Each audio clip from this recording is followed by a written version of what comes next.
I want you to think about the last time a woman made you feel genuinely chosen. Not tolerated, not convenient, but actually chosen. Maybe it's been a while. Maybe it was here in the Philippines with a woman who looked at you like you were exactly what she'd been waiting for. And somewhere in the back of your mind, a question you haven't said out loud. Is she choosing me, or is she choosing what comes with me? And that question has destroyed more relationships than infidelity. Because most men either dismiss it entirely or obsess over it so hard they poison something real. Neither of those is useful, so let's actually talk about it.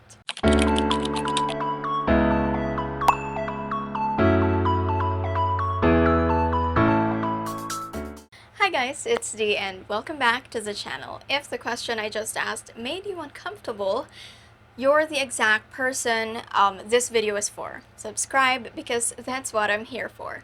And for the version of this conversation that goes even further, or you just want to know me personally, I do that on Patreon. YouTube channel members also get early access on everything.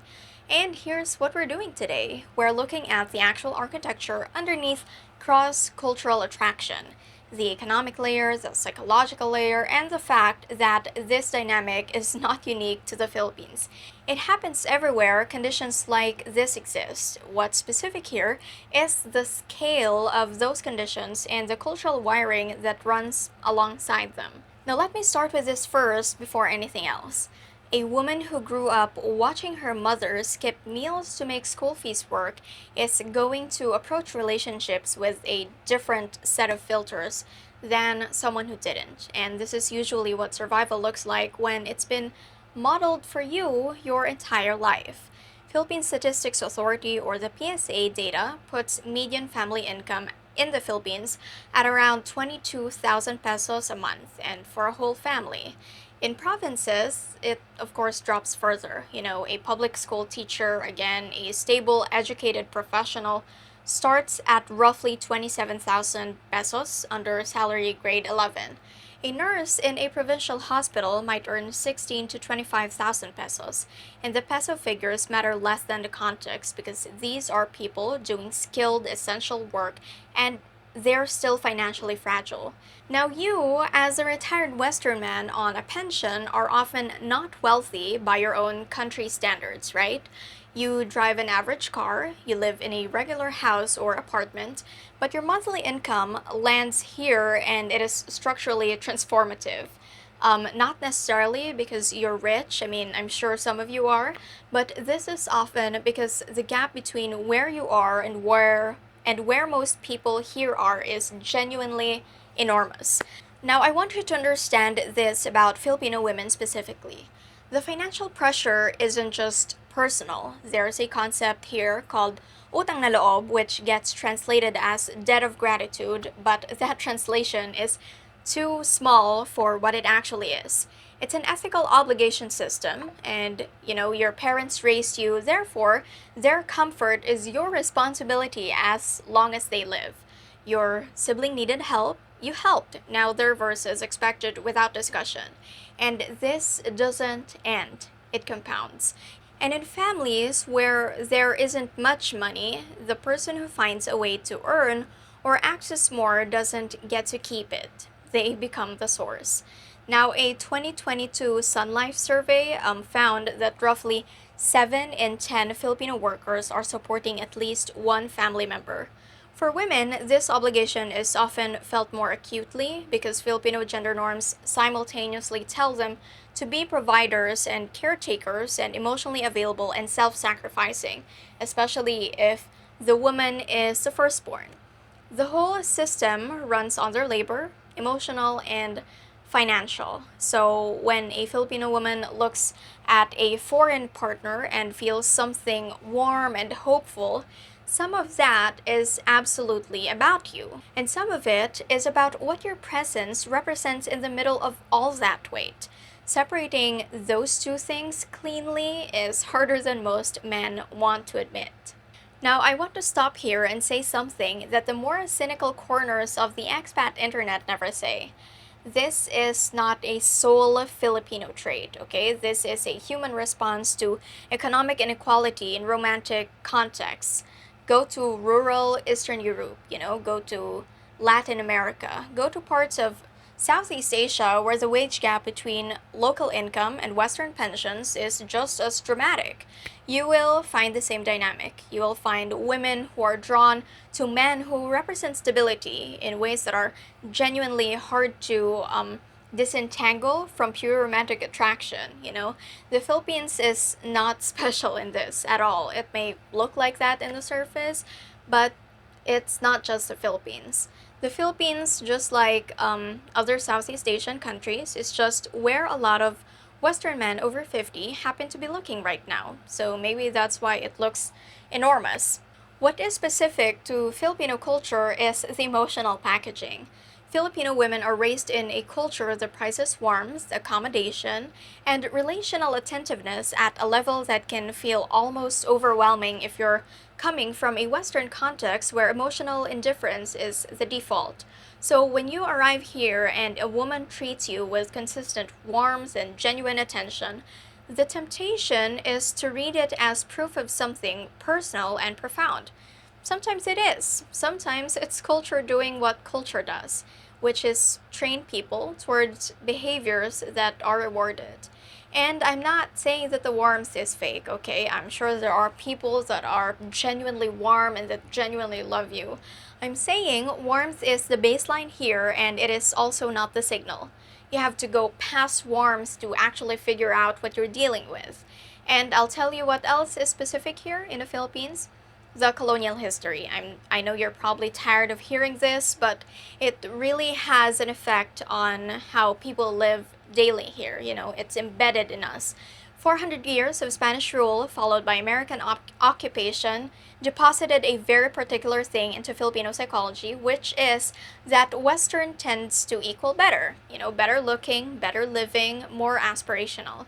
And this was taught explicitly through schools and churches and the entire structure of social hierarchy. The residue is still active, and research in social psychology has found measurable implicit positive bias toward Western features in status associated contexts among Filipinos, which means you walk in here carrying a symbolic premium that has nothing to do with your actual personality. She might feel genuine warmth for you and also be partly responding to something she absorbed before she had the language to question it. Those two things can exist in the same person at the same time. As for me, here's my actual opinion after watching this community for years. Most of these relationships are not simple. I don't think any relationship is simple. There are relationships that, are purely transactional and are purely romantic, but most of them are a combination of both. A woman can genuinely love a man and also feel relieved that he has resources. Those are not really opposites. Plenty of Filipino women in relationships with foreign men develop real, durable, complicated emotional attachment, and the kind that survives hardship, that deepens over years, that makes her make sacrifices that have nothing to do with money. And plenty of women are in relationships where the warmth is real, but the foundation is primarily economic, and when the economic conditions change, the warmth recalibrates accordingly. And that's when you know. The inconvenient thing is that in the beginning, the behavior can look identical. Both women are warm, both are attentive, both will tell you things that feel profound, and the difference is not in what they say in the first 6 months. The difference surfaces under specific conditions, and if you're paying attention, you can see it. What I watch for, and that I tell any man who asks me, is three things. First, what happens to her emotional availability when money gets tight? A woman attached to you remains emotionally present, of course, when you're under financial stress, even if the practical problem worries her. A woman attached to the life has a thermostat. Her warmth tracks your output, and of course, you should be able to see through it and know that that's not love. That's a business arrangement with affection on top, and you deserve to know the difference. Please. Second, what does she do when her family asks for something and you say no? In the Philippine context, your relationship is also, whether you intended this or not, a relationship with her family unit. The question is whether she holds the boundary on your behalf or whether she routes the pressure back through you until you give in. One of those is a partner, the other is a relay station. She might just be using you. Third, does the relationship deepen or does it manage itself? Real attachment gets richer and more complicated with time. It accumulates weight that isn't about money, experiences. Instrumental attachment, the kind rooted primarily in what you provide, tends to plateau. It maintains, it doesn't grow. And if 3 years in you feel like you know her less than you did in year one, that's the pattern telling you something. And I hope you're sane enough and smart enough to see that. Next, let's talk about what to actually do with this if you're in this situation or if you're planning to have a relationship with a Filipina. The worst thing you can do with this information is become paranoid. I've seen men arrive here already in defensive posture, testing women, manufacturing scarcity scenarios, treating every kind gesture like scheme to decode. Those men usually end up alone, and it's not just because Filipino women failed them, but because they were never actually available for anything real. Being guarded is very important, but you have to know where to let your guard down. The second worst thing you can do is ignore the structural conditions entirely and operate on pure romantic optimism. That's the other failure mode, okay? Men who arrive here having decided that the economic gap is irrelevant, that love transcends all of this, that they'll just feel their way through it, those men get blindsided. I swear.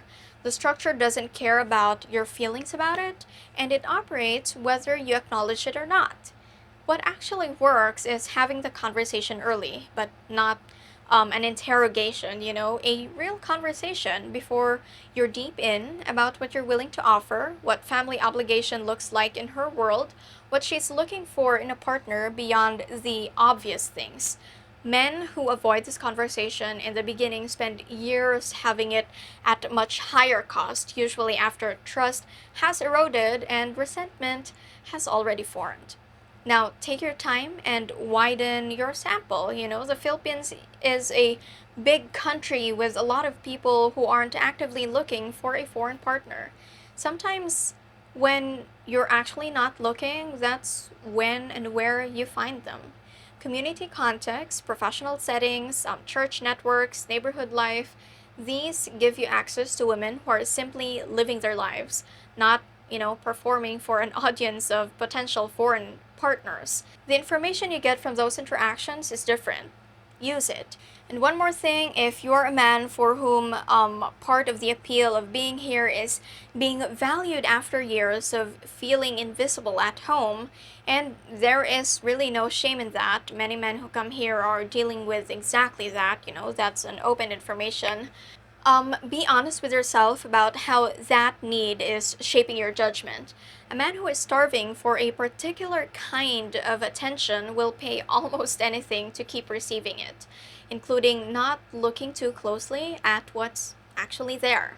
Those conditions I've been describing didn't come from nowhere, okay? They came from history, from economics, from cultural systems that placed enormous obligations on Filipino women long before any foreign man arrived in her life. None of that is on her, and none of it makes love impossible. Maybe some of it is on her if she is a scammer. Some of the most real relationships I have ever seen came out of exactly these conditions. They worked because both people were honest about what they needed, about what they were entering, about the gap between them, and how they were going to navigate it together. And if she's with you partly because of the life you offer, that's a legitimate thing. You are also with her for something. Maybe it's her youth, maybe it's her warmth, her attentiveness, the way she makes you feel present in your own life again after years of feeling invisible. Maybe it's the dynamic itself, the way things work between you that never worked back home. You walked into this with needs too, Everyone does, you know? The exchange doesn't make it less real. What makes it less real is pretending the exchange is not happening. The thing is, give and take is not a lesser version of love. It's just an honest one. You know, the relationship where both people know what they're getting and choose it anyway, that one has a foundation. The one that built on the story that it's purely romantic on both sides with no material reality underneath, that one is fragile in ways that will eventually show. What those conditions make difficult is the relationship built on willful ignorance of them. The one where he needs to believe it's purely romantic and she needs to maintain the illusion that stability was never part of the equation. The question isn't whether she loves you. The question is whether you're paying close enough attention to tell the difference, and whether you're honest enough with yourself to care about the answer. If this is the kind of conversation nobody else in this space is willing to have with you, you already know where I am. Thank you so much for watching. Please don't forget to subscribe. This has been Dee, and I'll see you on the next video. Bye! Emotional ability.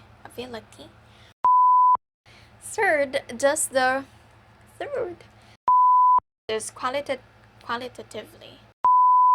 The thing is,